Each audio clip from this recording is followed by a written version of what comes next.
అధ్యక్ష 2016లో private universities ని పెద్ద ఎత్తున ప్రోత్సహించడానికి ఆనాటి ప్రభుత్వం ప్రైవేట్ యూనివర్సిటీస్ కోసం ప్రత్యేక చట్టం తీసుకొస్తాం జరిగింది అధ్యక్ష.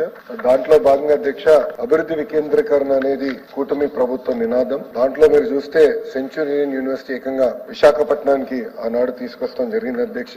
ఇదేంటంటే అధ్యక్ష సెంచురియన్ యూనివర్సిటీ హెడ్ క్వార్టర్స్ ఏదైతే ఉందో అంటే మెయిన్ ట్రస్ట్ ఏదైతే ఉందో అది ఒరిస్సా బేస్డ్ ట్రస్ట్ అధ్యక్ష. దానివల్ల ఏంటంటే జ్యూరిస్డిక్షన్ మొత్తం ఒరిస్సాలో ఉంది, బ్యాంక్ అకౌంట్స్ అన్ని ఒరిస్సాలో ఉన్నాయి. అది కాకుండా స్పాన్సరింగ్ బాడీని ఏకంగా CUTM ఆంధ్రప్రదేశ్ గా స్పాన్సరింగ్ బాడీగా ఏర్పాటు చేస్తే వాళ్ళకి కొంచెం వెసులుబాటు వస్తుంది. దాంతో పాటు ఈ ఇన్కమ్ ట్యాక్స్ జ్యూరిస్డిక్షన్ కూడా ఒరిస్సా నుంచి ఆంధ్ర రాష్ట్రానికి మూవ్ అవుతున్న లక్ష్యంతో ఇది తీసుకొస్తాం జరిగింది అధ్యక్ష.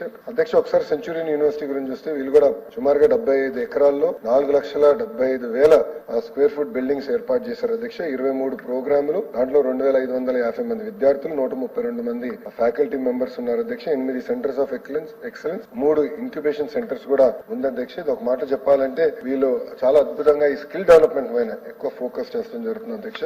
వాళ్ళ ఉత్తరాంధ్ర ప్రాంతానికి చాలా కీలకమైన పాత్ర వహించే యూనివర్సిటీ అధ్యక్ష.